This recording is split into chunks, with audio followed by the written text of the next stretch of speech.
Hey everyone, welcome to the Don't Like It, Change it. Change It podcast. Today we're going to be unraveling a few benefits of moving your bodies, aka exercise. Are we? Yes, why people need to be doing it, what happens if they don't. Just listen up cuz we're about to get into it. Let's go. Cue music.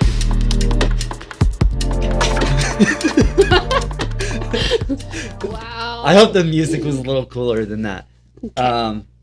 What are we talking about this week, right? I just said, Chris. Oh, I mean, jump into it. All right, let's jump in. So, Did you put on your big boy voice there? That was a little strange. do you like it? I don't know. Do you like my big boy voice? Why doesn't anything change? When people are like starting their journeys and they're going to the gym, they're starting to work out, they feel like they're doing everything right when it comes to exercise. Yes. But they're not seeing any changes. It's January 31st, and I've been going for 30 days now, Nothing. and nothing's happening. Right. And I even see this in my local gym. Mm-hmm. Like I've been going over a year now, and I do see the same people. And some of them have changed, but there are some who appear to be exactly the same as when they started or whenever I first started showing up at the gym. Yeah. I'm sure it's good. They're going to the gym. They're choosing to move their bodies that day. And there are benefits to doing that, like immediate effects. Exercise has immediate effects on your brain. We know that. It can help boost your mood. So during an exercise, you're getting all these chemicals released in your brain: dopamine, serotonin, norepinephrine. I always can't say that one. I got you, boo. So all those definitely, that gives you an immediate mood boost. So if anything, that's one reason to go. It can also improve your focus for up to 2 hours. So yes, those people are getting benefits going, but the question here is like body composition, right? No, it's not. Hold not. on. That is not the question. The question is this. I hate going to the gym. That's not a question. Listen, here's the question. Here's the question. Okay. I don't like going to the gym. All right, you don't have to go to the gym to get a workout in. Okay, so erase, the gym. Okay. You can work I out don't at like home. working out. You tell me to get down on the floor and do 50 push-ups. I don't want to do that. What's the question? The question We're is, jumping ahead here. How? I don't want to work out. Like, how do I get my foot in the door of working out? Like, it's never been an enjoyable experience for me. Mm-hmm. I'm not a person who works out much outside of the thing that I enjoy doing tons. Well, I remember when I first started my journey too. Remember, I couldn't do a plank, and it's like, how do I get in shape if I can't work out without being in pain? So you start where you're at. You have to first set some goals, I think. Like why? What is your why? Why is it important for me to add exercise in? Let's start there. Well, let's do that for fun. Okay. Right now. Do it to me. All right, Chris. You don't like working out? No, I can't stand it. You've established that. Why do you work out? I'm just doing something else that I like to do, and it happens by accident. Okay, I know that. So that's one takeaway from this podcast we'll get to is finding a way to add in the activity without it feeling like you're working out. Like pickleball. I know a lot of ladies who do pickleball. That is a wonderful exercise. Jiu-jitsu, skateboarding, roller skating. So those are all forms of exercise that are fun. That can be a fun hobby. But outside of that, whenever you are doing your pull-ups at home on the door frame, on the pull-up bar, haven't done those in a while. Okay, but when you do, I've seen you work out. I've seen you run around the track for your cardio, trying to get up that VO2. Why? Why are you doing it? Usually it's because I have a tournament coming up, and I don't want to be a complete piece of trash. I feel like I owe it to other competitors to show up at least half decent. You know, if I show up and I like gas out in 60 seconds and then you just get an easy win off of me, I feel like I've disrespected the sport. So you feel like you need to work out to not, your words, be a piece of trash. Why is that Yeah. coming out? Why is piece of trash your wording here? I think the reason why is because my goals have shifted in the last few years toward being somebody who's going to train people in the future. Hmm. And how could I possibly tell people how to train themselves like if I haven't done it? But I still don't want to do it. Okay. You're not trash if you don't work out. Thanks, Ray. I just want to say that. I always gotta like keep the positivity, like and the self-talk. It sticks out to me like a sore thumb when I hear someone, bashing themselves. Like, sorry. So Yeah. that's the coach in me. I bet that a lot of us do that, though. Oh, so many. I mean, everybody, even me, I do it. But then you gotta, like, I'm training my ears right now to hear that and to learn not to talk negative about myself. Yeah. And so bringing awareness to that. So your wording there, like you could have worded that, I think, a little different. That wasn't so harsh on yourself. Yeah. So I want to feel like you are putting in the work, probably. Yeah, I want to feel like I'm on the road to becoming that person who can train people in the future and who has put in the work. So I feel like if I'm not putting in the work, I feel a little bit like I'm letting my future self down. Mm-hmm. And why is exercise necessity like part of that work? Where does that fit in? Jiu-jitsu, when you're competing against people your exact size, weight, similar skill level, similar age. So it gets rid of all of the other issues. So it comes down to two things. One, technically, do you know what you're doing? Two, is your cardio decent? Like, are you strong, or do you lazy person who sits around and eats poorly and you got a little bit too much fat on your body? So you feel much weaker compared to that person who has good technique and is healthy and fit and strong. So, I feel like you have to. Yeah. Have to be as fit as you can when you go into that situation. Our bodies are meant to move. That's how we are designed. In this day and age, I think you have to be mindful of it because of, how many people work at home or work at a desk and they're not moving their bodies. And then we talk about anxiety, depression. Like, I feel like that, not all of it, but a lot of it, I feel like is like this trapped negative energy. Like, we're not getting out the energy how we're supposed to, like how we're designed to. So that's why I always say, don't sit with your stress. Get up and move it out of your body.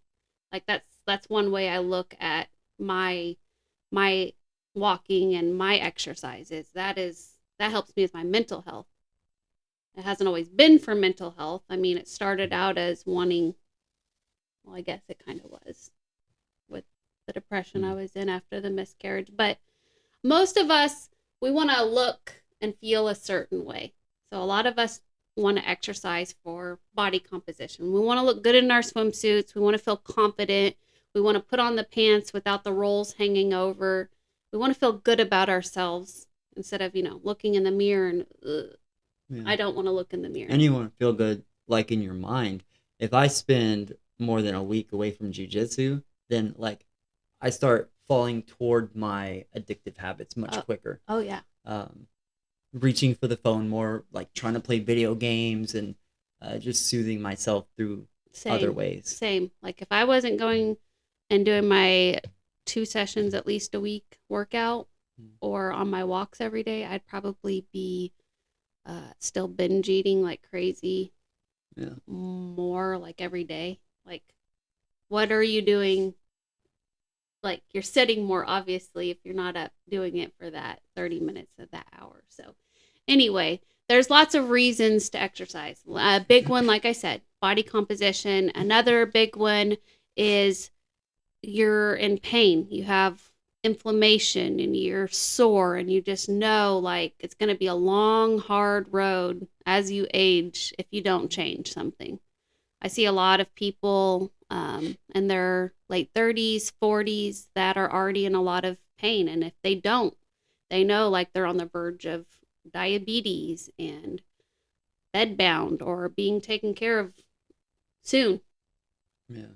So I think it's important to establish your why. Why should I get up and go take a 30-minute walk when I don't feel like it? And it's got to be important to you or else you're not going to. Yeah. It's a very personal thing asking the question why. Yeah. Your why.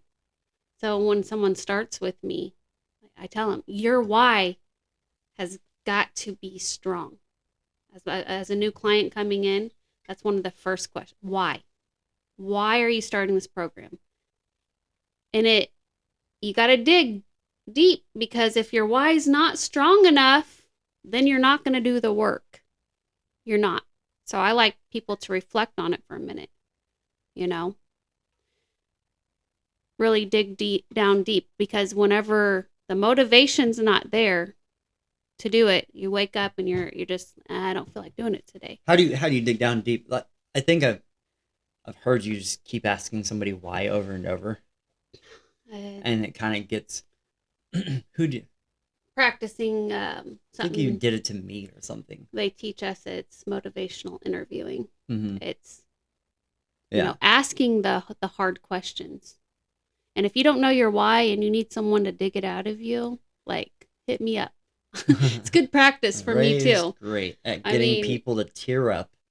I want you. It's just, I think it's really important, because if I didn't have my big drivers of why I do the things I do, I wouldn't do them. And that's most of us. So figuring out your why. Yeah. Okay. So it's January 31st. Get back on track here. It's not January. It's January 31st. Oh. I've been going to the gym now for a month, or it's February, late February, 2 months, and nothing is changing. I hear this thing repeatedly amongst people. So what are some reasons why you will go to the gym and work out and then not see any changes? A big one is people are jumping on the cardio machines. Yeah. And that's all they're doing. So there is major benefit to that, like walking and whatnot, running, whatever. But you can't, like I said, it kind of goes back to your goals. Like if you're looking to recomp your body, jumping on a cardio machine is not going to do that. Like, you're going to have to throw in some weight training, some type of resistance training to, build muscle, build that lean muscle. So many people, I want to get toned. I want this flab to go away right here under my arm. Like, I work out and I'm just fluffy. Right. So reason number one. And they're like, I go out and I run. I've started running every morning. Okay. You're running. How is that? You're like running off your muscle, especially if your nutrition isn't dialed in and you're hitting that protein, which is a lot of people. They think, oh, I can just get up and I can go on a morning run, or I can go to the gym and get on the elliptical for an hour. And they're wondering why, like, why am I more hungry?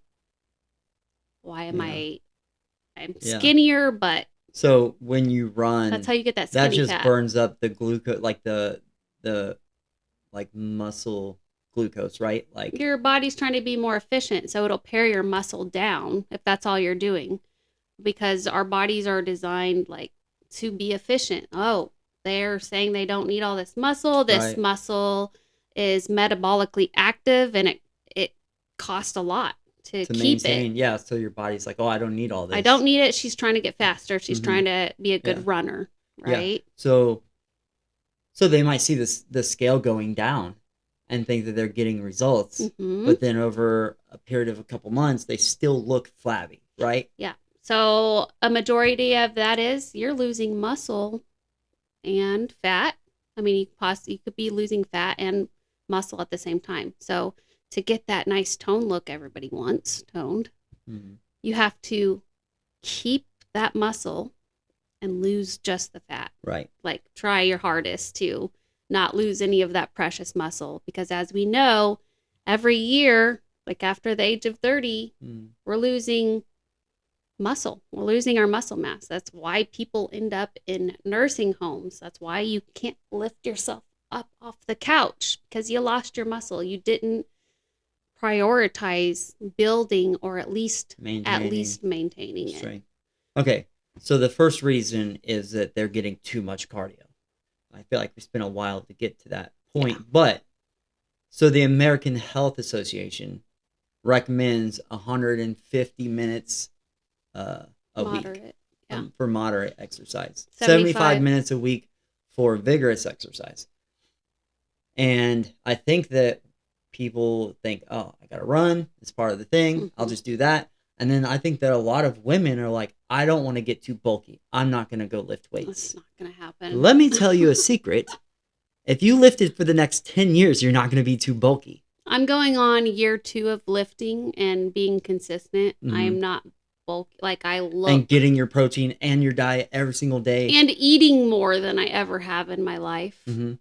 Like feeling good. Yeah. Learning to fuel your body. Like put the time into learning how to fuel your body for what you do. Some people, they do marathons, they run. So it does make sense for them to lean more on, the cardio, but eating right for that too. Yeah. Like, why is the muscle important? If they want to look great, if they want to, shed off that extra weight, the muscles before summer gets here. Yeah, the muscle is what's going to give your body. It's going to, feel in and give your body the shape. Like if you don't have muscle underneath, it's just going to be like smush on top of bones. I like that word, smush. Smush on bones. Yeah, smush. We don't want that. I was asking you. You might have some loose skin. I was asking. And if you do have loose skin, that's a great way to fill that in, building muscle right there. So a lot of people complain about flabby arms. Build some muscle right there. It's going to look way better. Yeah, I thought you were going to go the route of muscle. Well, there's lots of routes here, but go ahead. Muscle is metabolically demanding. Okay, so yeah, that's huge. That's why I've been able to eat way more than before. Like before, I couldn't hardly eat carbs without it feeling like it just instantly stuck to me. I know a lot of you feel like that. Like my body was not utilizing the carbohydrates. So, when I first started, the lower carb approach did make sense for me because I didn't do any type of resistance training or exercising. I wasn't using them up. So your body has your basic metabolic rate, your BMR. That's how many calories you're burning at rest, right? That's just to function, for your heart to beat, for your body just to be alive. That's how many that's your set point right there. And then you add into that your energy expenditure. Your activity throughout your the week. Activity your throughout. Yep. And then your NEAT, your non-exercise activity, thermogenesis. I think everybody has been watching my NEAT for 5 episodes. That's with neat. My little toes just flickering down here all the time. That's non-exercise activity thermogenesis right there. Like when you fidget, anything outside of working out, moving my hands right now while I'm talking, looking at you guys, this is all burning up those calories. And that, that actually is a big amount of calories. It accounts for 15 to 30% of calories burned in a day just from moving your body. So this is, I'm kind of going all over the place here, but since we're talking about the non-exercise activity, thermogenesis, people who diet a lot, they lose a lot of that. People who eat really low calorie, or they're taking maybe certain injections or weight loss pills, that kind of stuff. They're not eating enough to have the energy. That's what we eat for energy and to, be healthy. So a lot of people, and even me during like my diet phases, so like towards the end of the 12 weeks, I have to count on my watch to tell me like I'm where I normally am, that however many steps I'm aiming for, because naturally your body pares that down. Like you kind of end up like this, where I'm not using my hands and I'm not burning all those calories. Low energy. So yeah, the NEAT is pretty, Yeah. it's pretty interesting. I know that kind of threw me off a little bit, but so you have your BMR and then you have your TDE, total daily energy expenditure. Well, whenever you're lifting weights and you're building muscle, your muscle is metabolically active. It's burning more calories than if you didn't have the muscle. So you're able to actually eat more without gaining the weight. Mm-hmm. Like you're feeding your muscles basically. Yeah. And that feels good. That's how you raise your metabolism. So working out, maintaining or building muscle is going to raise your metabolism. You're going to burn more doing nothing, just sitting. And who doesn't like that? I like to eat. Do you like to eat? I love eating. You like eating? I love eating. Just another reason why you should be trying to build that muscle. And it doesn't take that much. People think you have to have a gym membership, or you have to be sweating and putting in all the, like your heart rate's got to be like fast. And no. I'm telling people this. Start slow. Yes, we know that the American Heart Association recommends 150 minutes a week. I say go for a 30-minute walk. If you're doing nothing right now, that's a great place to start. Who's jumping into 150 minutes a week? Go for a 30 minutes every day. How many minutes is that? Mr. Math. I don't even know. Yeah, I think 21, 210. So you're out. So they want 300 total activity or exercise minutes. So and 2 resistance training sessions per week. Yeah. I think that a lot of people skip over, which we just talked about a little bit. Well, like I said, start slow. I know a lot of our viewers here are like babies in this. Mm-hmm. So don't overwhelm yourself. Like, that's oh my crazy. God, I have to be lifting a barbell and doing back squats and all that. No, what I want you to do is set a goal. Okay. I'm going to do 45 minutes a day is the 300 minutes a week. Yeah. Let's challenge yourself to at least do a 30-minute walk if you're not currently doing that. Like start there. Yeah, that's going to get them closer. As far as when it comes to resistance training, and you know, with cardio, that's getting your heart rate up. If you're not currently working out, you can get your heart rate up just by walking. I can barely run. Like if I start running, my heart rate just skyrockets. Like you don't, especially if you're new to this, you don't have to go out for a jog or a run. I mean, great if you can, but just going out for a walk is going to get your heart rate up, and you're going to start seeing like those immediate effects on your brain, feeling good. It's going to boost your mood. You're even like working your muscles in your legs. When I went on bike rides at the beginning of the year, I was trying to work on my zone 2 cardio. Mm-hmm. Let me tell you, that's hard to do. Yeah. Because it's like right in this weird spot where it's like you're not trying or you're trying too hard and you just blast right through it. Yeah. So I know a lot of our viewers probably don't know all the different zones of cardio, which we'll get to that. Just hop on a bike and go ride for 45 minutes and you're going to be doing. I freaking hate every time I ride a bike, like I started to, I'm like, oh, cool, bike rides, like the wind in my hair. Yeah. And then like, keeping up with you and Christopher, my legs feel like the muscles are going to burst out of my. Yeah, the first ride's tough. It's like your it's thighs. Still tough. Your thighs have to like build up the mitochondria to be able to do that. Like my first ride of the year was awful. I was like 10, 15 minutes in. I'm like, I gotta go home. I can't do this. But I remember as a child doing it for hours. Yeah. And not ever getting the burn like that. And but do a few rides and that goes away. Yeah, your body starts to adapt. Mm-hmm. So, speaking of adaptations, I've been walking every day for years now. It's my main form. That's like pretty much the only cardio I do is walking. I mean, once in a while, you'll see me on the stairs at the gym. That's me trying to do something a little more with a little more intensity because my body has adapted to walking. So I'm not burning as many calories because my body's adapted. It knows that this is what I do and it expects me to do it. So a way that I've increased the calorie burn and kind of tricking my body a little bit is I've added a weighted vest.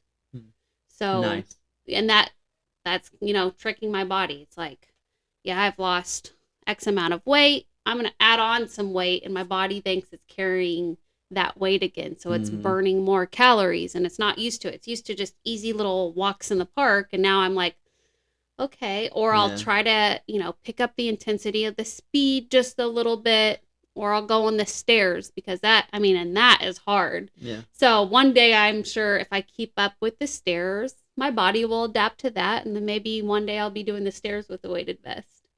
So start slow. Do that 30 minutes for your cardio of start walking and you can even break it up. So I do have some people, some of my clients, I'll say, take a 10-minute walk after each meal. If you don't want to do the whole 30 minutes. And that'll help with digestion and kind of help knock you out of for me, it's like, okay, I'm done eating this meal. Instead of sitting around the house and keep snacking, I'm like, okay, I did my walk. That meal's done. Did my 10 minutes. And you just feel good. So 30 minutes a day. Challenge yourself. And if you could do, try to do that every day. But if that seems like too much, then say, okay, I'm going to try to do this 3 times this week, 30 minutes, and work your way up to every day of doing 30 minutes. You're going to feel so much better. Like it will become a habit if you stay consistent and recognize how you're feeling, recognize those little wins. Oh, I've been sleeping better. And it's going to make you want to keep doing it. Like you're going to feel for me, I feel that mental boost. And that's why I love and promote walking so much. And I do recommend that you try to do some type of jiu-jitsu. Well, jiu-jitsu is great. Sorry. Jiu-jitsu kind of has it all. It does. Dude, for me, if it wasn't for jiu-jitsu, I wouldn't be working out. Yeah. Just straight up. And that brings us back to, finding something that you love to do or, trying some new stuff that's going to keep you active. Yeah. A couple days a week. Like Mountain Chris. biking was pretty fun. Yeah, he finds hobbies that keeps him. Rock climbing's great, fellas. Rock climbing. Rock. Yeah. Rock climbing. Jiu-jitsu. Yeah. Kickboxing. Come on, Oh man. my Just God. anything. Just move your body. I freaking love kickboxing. Shout out to my girl, Katie Lakey. For anyone that's kind of local. Got that fit boxing She's class got a fit box, cardio boxing, and she'll even throw some resistance style training in there. I got rib cramps doing that class. It is so much fun. So maybe Katie probably thought I shouldn't even have been in her class or something, but let me tell you something. That class messed me up. Yeah, and group fitness classes, just in general. I've actually started doing group fitness class. I've been teaching group fitness, doing strength training, circuit style, boot camp style classes. Oh my gosh. It is so much fun. Tons of fun. You got that music thumping. You got the You're music. Outside, got you the have breeze people on your skin. keeping you going. Sometimes I'll do workouts at home by myself, but there's something about surrounding yourself with other people, the community aspect of it, and you're moving and you're laughing, you're talking, you bring friends with you and you guys giggle while you're doing the little movements. It's a lot of fun. And I know that here in our town, they have so many free classes. They have yoga, Zumba, a walking group, and then my strength training. And I feel like they're always adding. So reach out local wherever you're watching, and see if there's any group fitness classes that you can partake in and try out. Mm-hmm. A lot of them will let you just try it for free, see if you like it, kind of thing. Yeah. So finding ways to stay active.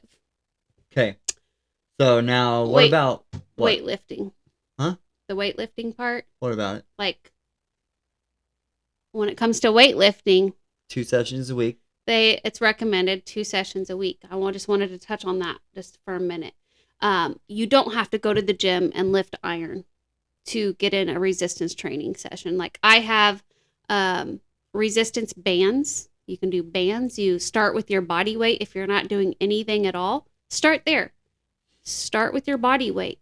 Try to, get down the fundamentals. Do some squats if you can. Yeah, you don't I remember have to there go. was a time when your body weight was even too much. Yeah, start with your body weight, and it's fun whenever you're like doing resistance training, because that's when you start seeing your body changing. Like, you start seeing little things, your muscles. Oh, I didn't know I had that muscle.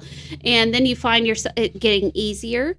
And then, week to week, trying to progressively overload. And you can do that at home too. You don't have to go to the gym. So starting out with your body weight. And then when that gets easy, adding in an extra set or a couple more, slowing it down, ways to make it a little bit more challenging. You don't want to keep it the same. You don't want it to be too easy. You actually want to tell your muscles, give them that stimulus that you need them to grow or maintain, if anything.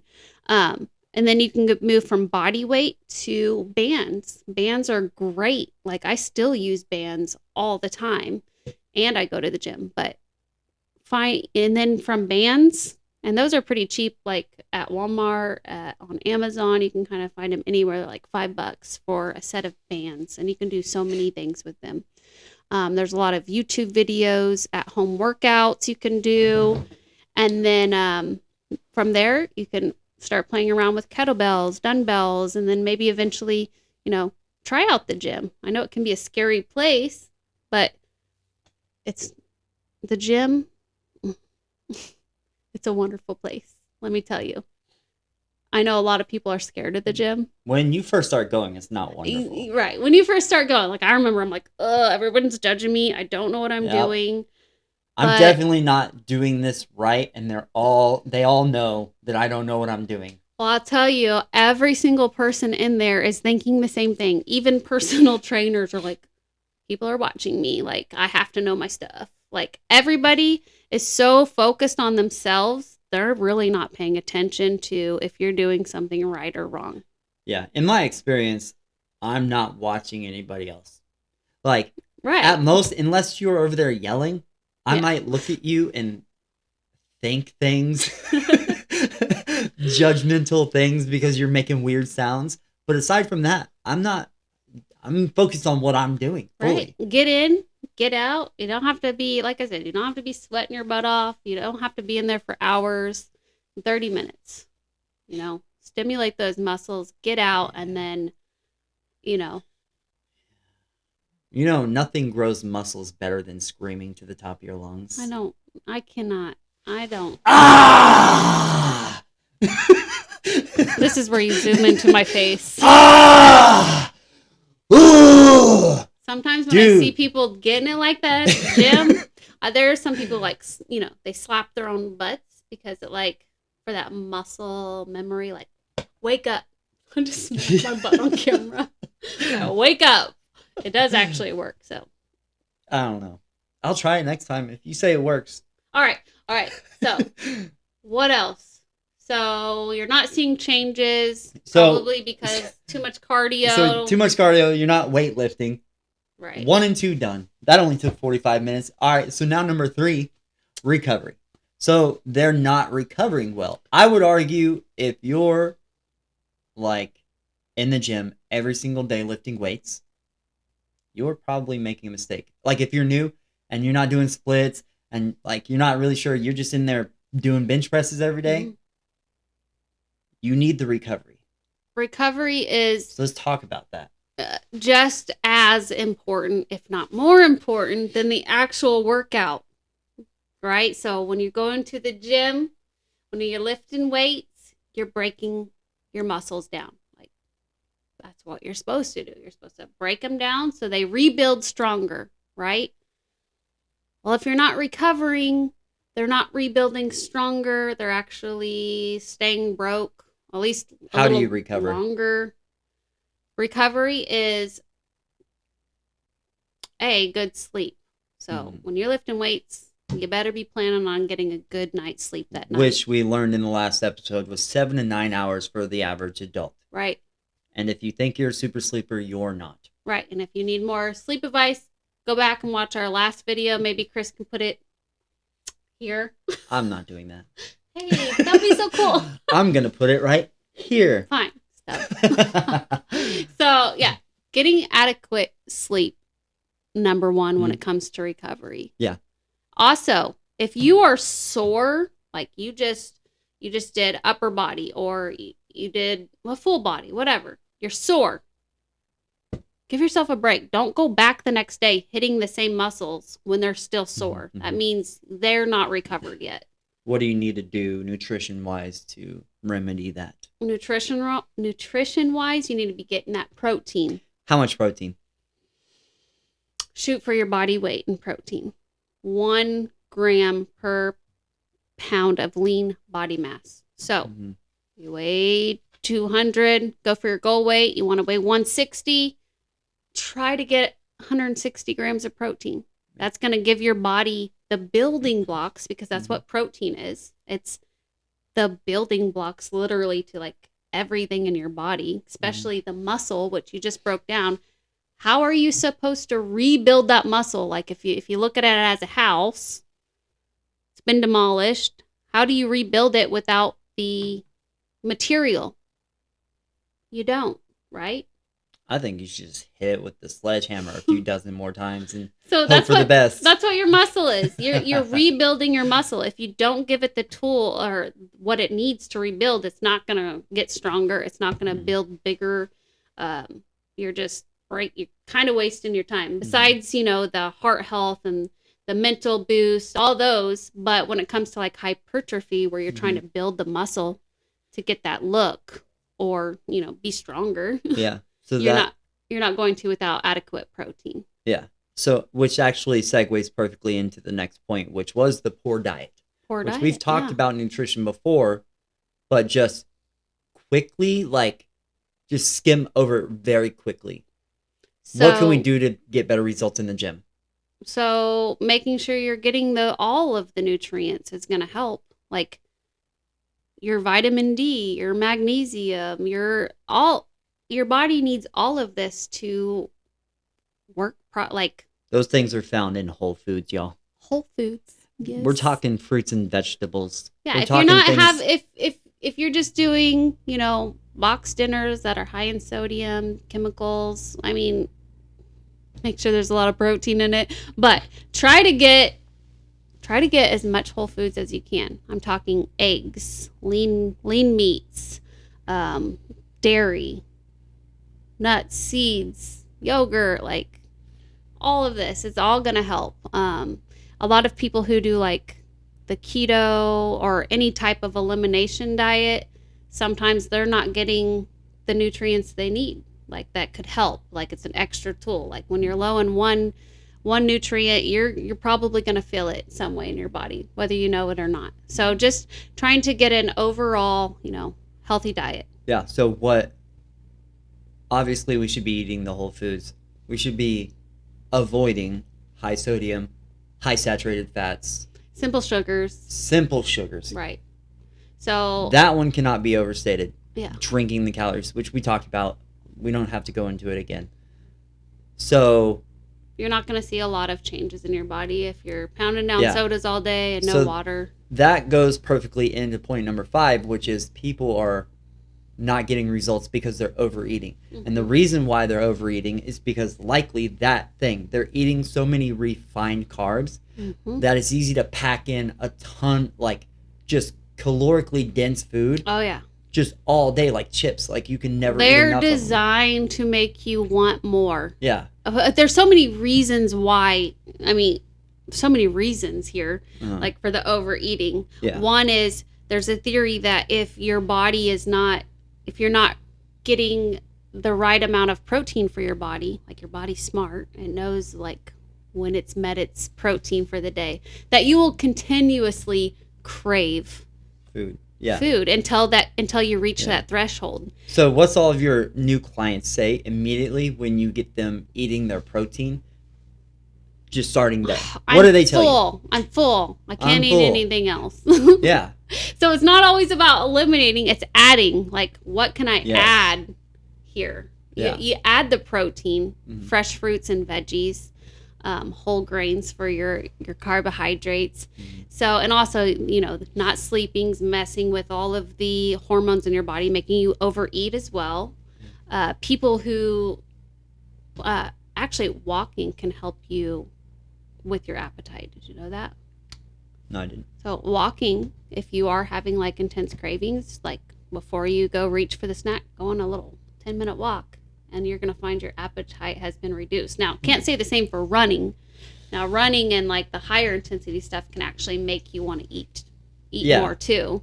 Yeah, it makes you crave the carbs. Yeah. Going back to, because that's what you use for fuel, but going back to the overly processed foods that are designed to make you want to eat more. I think that they say people who have a highly processed diet tend to eat 500 to 600 more calories per day than people who eat more whole food diets. So that's just another reason, because it's hard to overeat a potato, but it's extremely easy to overeat potato chips, right? And if you're craving potato chips, you're probably needing a potato, that potassium or something in there. So, yeah,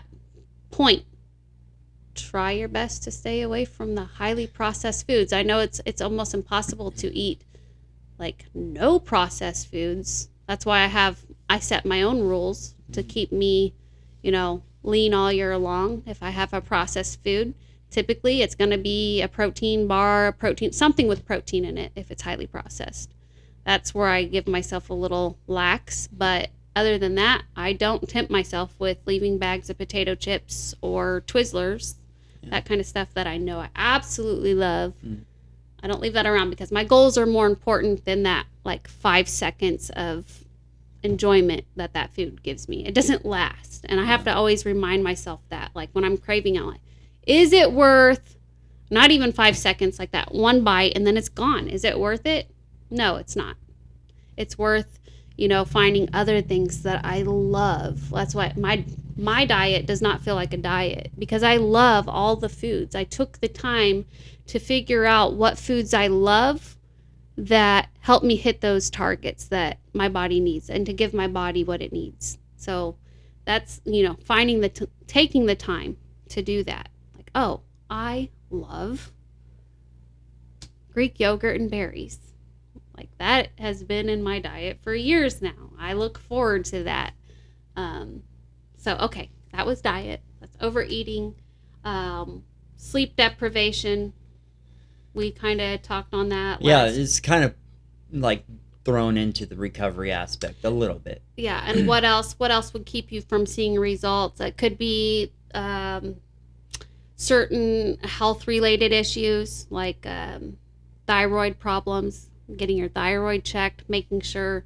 I do have people, clients that I help with that have low thyroid, that are on medications, and, you know, making sure that's even more important to get the nutrients you need for that conversion of those hormones, even while you're on the medications. Like, you could take the medications and help you a little bit, but if you're not converting, you know, T3 and T4 with the nutrients in your body, you can still see, you know, not a lot of change. Yeah. So here's another one that it's going to throw us into the idea of stress. Let's just start with stress.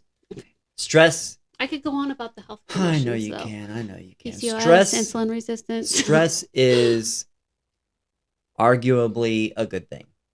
But when you are consistently encountering too much stress in various forms, your work stress, you're not sleeping well. Dieting is a stress. So low calories is a stressor. Working out is a stressor. Your body doesn't know the difference. You have all these stressors that are just, your cortisol is screaming just all day, every day. Yeah. And then that turns into, isn't there like a syndrome or something where you just have routinely too much stress? Cushing's is one of them. But just having that that high stress, it's going to show up on your waistline because that's Yeah. usually where it's stored, right here Mm-hmm. in the middle, where none of us like. So if you see your body, skinny legs, skinny arms, but you're protruding right here in the center, that's a sign you have high cortisol. So finding ways to help with that. That's And high visceral fat. high visceral fat. And guess what? When you have a lot of abdominal fat, you're gonna be holding more inflammation in your body. So I know a lot of people who complain about inflammation. Mm-hmm. That tissue is inflamed tissue. So losing the weight is actually going to get rid of, finding ways to deal with your stress, working out. All these are going to help you get rid of some of that tissue that is inflamed, that's causing inflammation everywhere. Yeah. So that's another reason to exercise. Mm-hmm. And if you have that high visceral fat in your stomach, the crazier thing is like there's this guy on YouTube that shows you what's going on inside of your body when you have certain like things happening. Is it the one that does like the live? But he shows when you have this high visceral fat, he shows it like around your organs and stuff. Mm-hmm. When that's present around your stomach, it's also present around your heart. Yeah, and it's like around all your tissues, actually. So for those of you who don't, maybe never heard the word visceral, because when I first started, I didn't know the difference between visceral and adipose. When you touch that guy who drinks a lot of beer's belly and it's solid, because his muscles are still on the outside, all that fat is inside surrounding the organs. I know some people will say, "Oh, I'm not fat. This is all muscle because it's hard." Yeah. No, that's fat inside surrounding your organs, which is the worst kind of fat. Like that's where you can see, chronic diseases and stuff happen. Like you're inflamed, you've got all this pressing against all your organs. Heart disease, that poor thing's up there struggling. Yeah, so if you're like big and round and it's hard, that could be a sign you have visceral fat and it's time to make some changes. Yeah. And you can reverse a lot of things just by, lifestyle changes. And that's why we do this. Lifestyle. Oh, and then that jumps into the next one, which is medications. So something that I think is just so interesting. Okay. When you get people we're in our late 30s. We know lots of people late 30s, early 40s. Is 37 late? I don't. 30s. Yes. Yes, it is. I'm freshly 37. I think. There's a lot of people who end up at this point in their lives already on random medications from doctors. Because when you go to a doctor, their job is literally just to give you something to help you with the symptoms that you're having. All right. It's not curing you. I've never gone to the doctor and then be like, wait, hey, man, maybe you should change this. Yeah, I know there are some doctors, but most of the time you're hearing of the Band-Aid, the quick, let's cover up the symptoms. Yeah. And I think the reason why they do it is because so many people, like, how many people do you have to tell?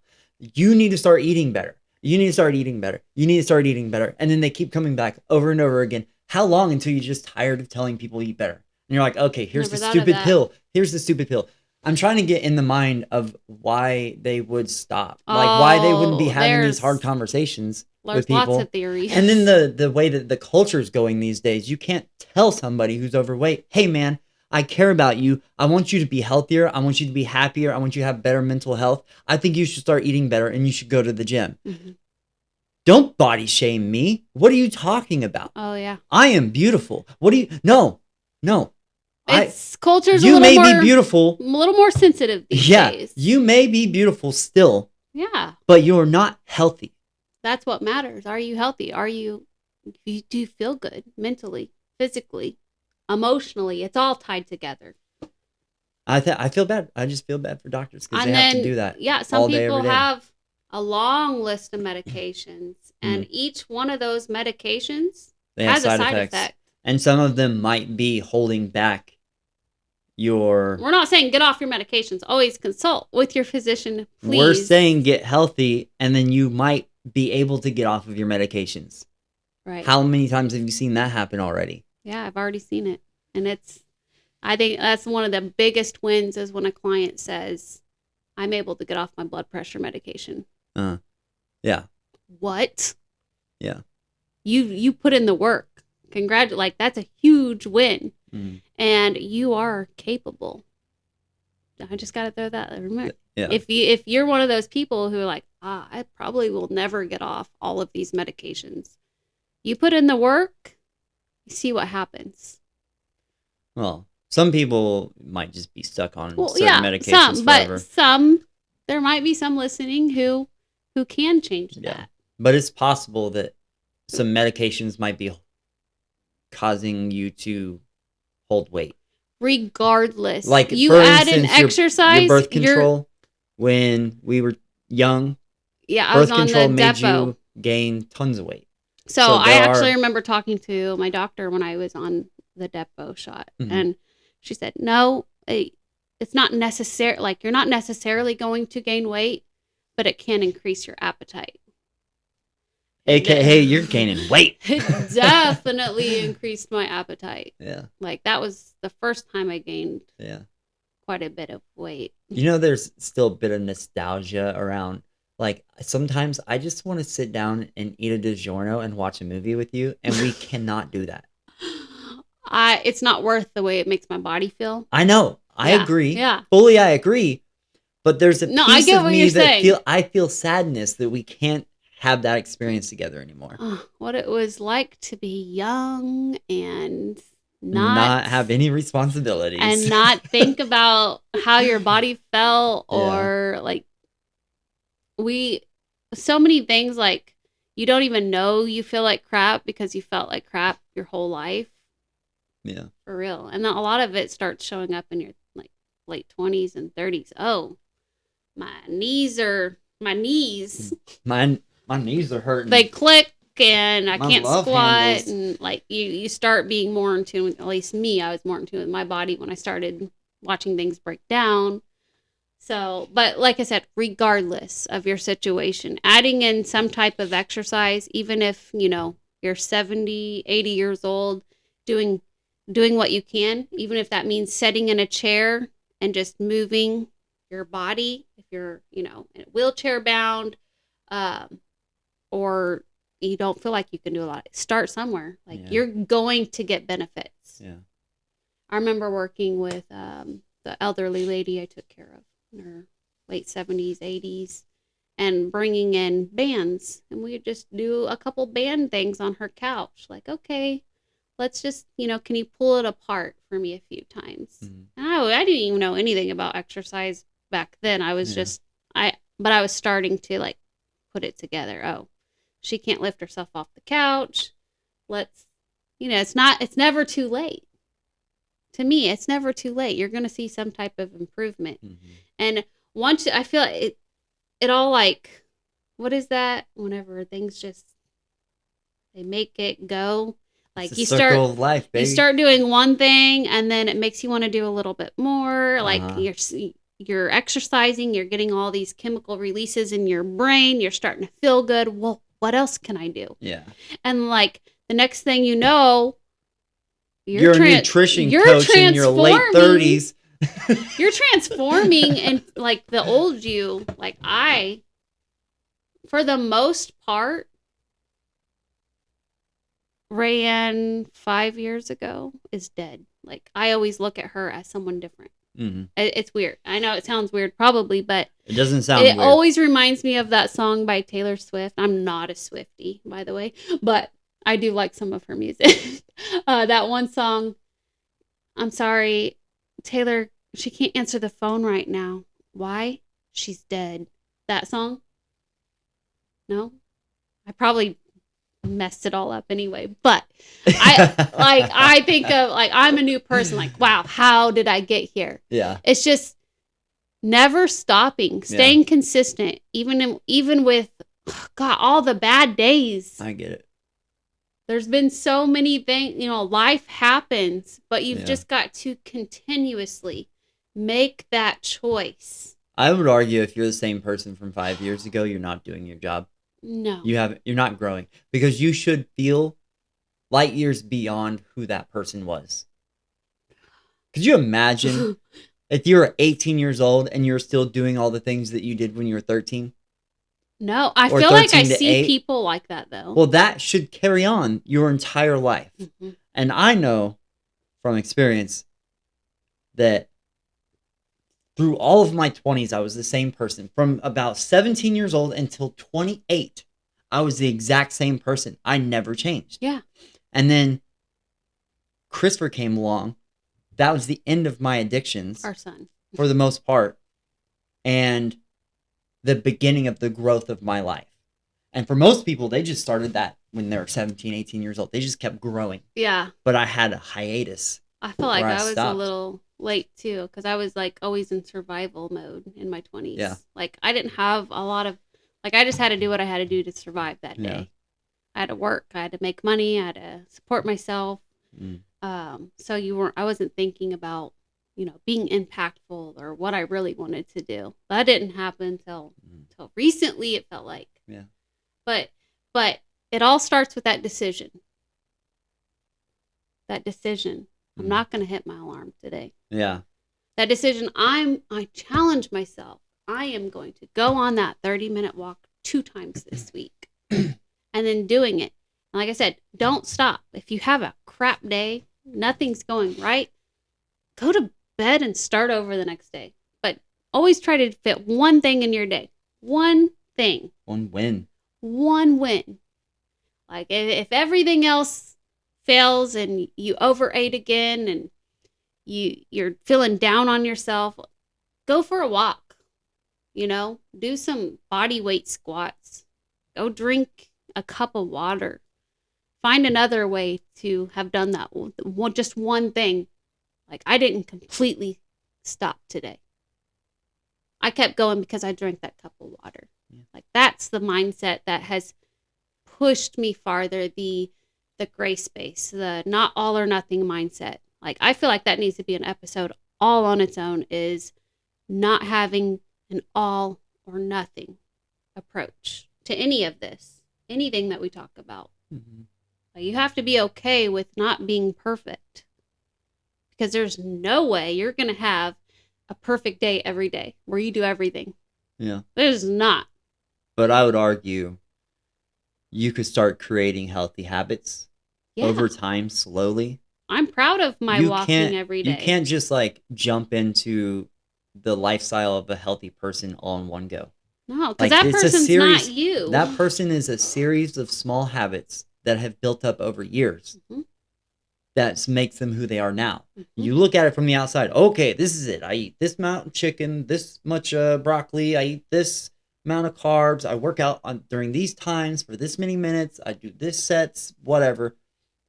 I don't drink. I don't do all these things. Like you jump into that life on January 1st. And yeah, by January 14th, you're going to be burned out. And then you're not going to want to do it again, probably and you'll probably give up another all year 6 long. Months. You're like, again, I failed again. No, it's not how it works. You're failing at being somebody that you're not. How about you start with building one habit that you don't have yet? Mm-hmm. One habit. This week, right now. Start with one habit. One habit. Go on a walk. Take something out of this episode that you think is achievable for you. One thing. And start that today. Yeah. I want to share my mom's one thing. So I've been working with my mom on habit stacking. Mm-hmm. She, like me, struggle with the water intake. We know how important it is. Like I don't struggle. Sorry. So my mom is a coffee drinker. I think that's all she ever drank, really. Like every time you see her with something, it's coffee, right? Yeah. Well, even at like 8 o'clock at we've night, been working on just this one little habit. It's, okay, I want you to have 1 cup of water when you get up before you drink your coffee. So she's been working on this habit. It's been a month now. Mm-hmm. And then the other day she calls and she says, I didn't even have to think about it. I just reached for the cup of water. Like I went for the water. She's like, I realized like I was doing it. Like it's stuck. It became a habit. And now every day it's not like hard work for her anymore. She just does it. Yeah. So that's the basal ganglia. I've been waiting so long to say this word. Listen, It's like a superpower. The basal ganglia is responsible for creating habits. Good or bad, it doesn't care what the habit is. Hold on, let me see if I can say it. Basal ganglia. Yeah, that's Basal it. Basal ganglia. ganglia. Try So to say that 5 times fast. pass. So it's really interesting because it's like your brain uses up energy. I don't know if you've noticed this or not, but when you got a lot of things going on, you start feeling stressed out. Your RAM, like if you're a computer, is stretched to the max and it can't do anymore. The more things you have to think about, the more stress you're going to feel. Yeah. So the basal ganglia is just this system in your brain that's designed to take away all these excess unnecessary thoughts. And it does it in patterns. It does it in habits, right? So every single time that I pick up my drink and take a sip, I smack my lips at the end. Whatever the thing is, it doesn't even matter. Ew. Yeah, you don't think about that. I don't know. I had to come up with something quick. So it doesn't care. It just eliminates thinking. So the best way to hack your future and like make your life less stress, more better results in whatever you're doing is to start creating these habits. And listen, they figured it out. It takes 28 days. We need a habit, just a habit. We're going to do a habit episode next week. We have to because I'm like 3 books deep into just a short takeaway if we're going to do this. Come back next week for the best episode of all time. And another one why I'm thinking about it, this is going to be on camera so we can go back and look at it. I think we should do an episode on the Ozempic, the GLP-1 and the weight loss drugs.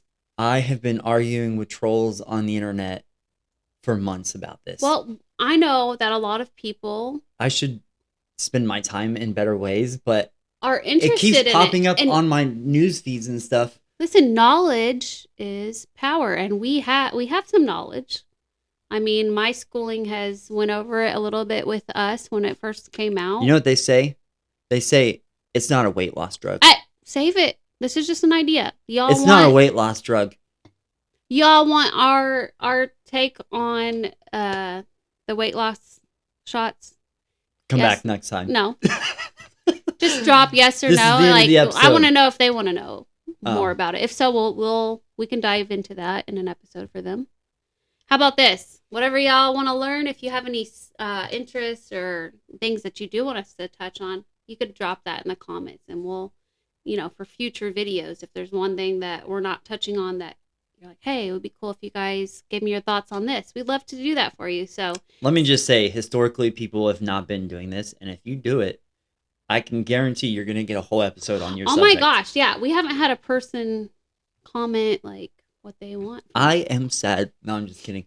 I know that people are, I think one of the interesting things about posting on YouTube and stuff is that it takes a while for the algorithm to figure out who your audience actually is. Mm-hmm. If you're building videos specifically for a certain avatar, it takes time.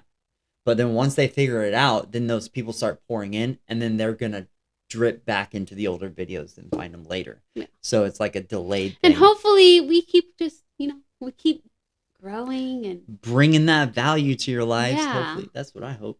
So let's wrap up this exercise episode. Okay. I'm hungry. High five. Heck Great yeah. episode. Hey, we love you guys. Just move your body. If you ain't moving it, move it. Challenge yourself this week. All right? And recover. Because don't exercise and not recover. All right. Remember, if you don't like it, change it.